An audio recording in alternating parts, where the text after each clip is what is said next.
അതീവ രഹസ്യമായാണ് അർദ്ധരാത്രിയിൽ രാഹുൽ മാങ്കൂട്ടത്തിലിനെ പോലീസ് കസ്റ്റഡിയിലെടുത്തത്. പാലക്കാട്ടെത്തിയ രാഹുൽ പോലീസിന്റെ സൂക്ഷ്മ നിരീക്ഷണത്തിലായിരുന്നു. അതീവ ഗൗരവമേറിയ മൂന്നാമത്തെ ലൈംഗിക പീഡന പരാതിയിൽ ദിവസങ്ങൾക്ക് മുൻപേ രാഹുലിനായി പോലീസ് കരുനീക്കം തുടങ്ങി. രാഹുൽ മാങ്കൂട്ടത്തിലിനെ കസ്റ്റഡിയിലെടുക്കാനുള്ള ഒരുക്കങ്ങളിലായിരുന്നു ഇന്നലെ വൈകിട്ട് പോലീസ്. അർദ്ധരാത്രിയോടെ ഷൊർണൂർ ഡിവൈഎസ്പിയുടെ നേതൃത്വത്തിലുള്ള സംഘം KPM റീജൻസിയിൽ ഹോട്ടലിലെ റിസപ്ഷനിലുള്ളവരുടെ ഫോണുകൾ അന്വേഷണ സംഘം പിടികൂടി. രാഹുലിന്റെ ഡ്രൈവറും സഹായിയും പുറത്തുപോയി എന്ന് ഉറപ്പിച്ചതിനു ശേഷമായിരുന്നു നടപടി. ശേഷം 12:15 രാഹുൽ താമസിച്ചിരുന്ന 2002 മുറിയിലെത്തി. വാതിലിൽ തട്ടിയെങ്കിലും രാഹുൽ വാതിൽ തുറന്നില്ല.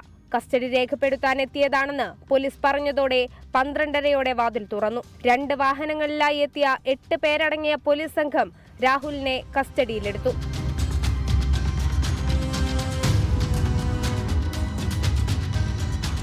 പിന്നാലെ രാഹുലുമായി പോലീസ് പത്തനംതിട്ടയിലേക്ക്.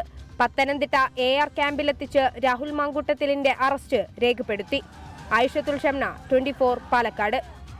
ലോകത്തെവിടെയായാലും ഏത് സമയത്തും 24 വാർത്തകളും ഓഗ്മെന്റഡ് റിയാലിറ്റി പാക്കേജുകളും എക്സ്പ്ലെയിനറുകളും വിശദമായി കാണാൻ ഞങ്ങളുടെ YouTube ചാനൽ നിങ്ങൾക്ക് സബ്സ്ക്രൈബ് ചെയ്യാം.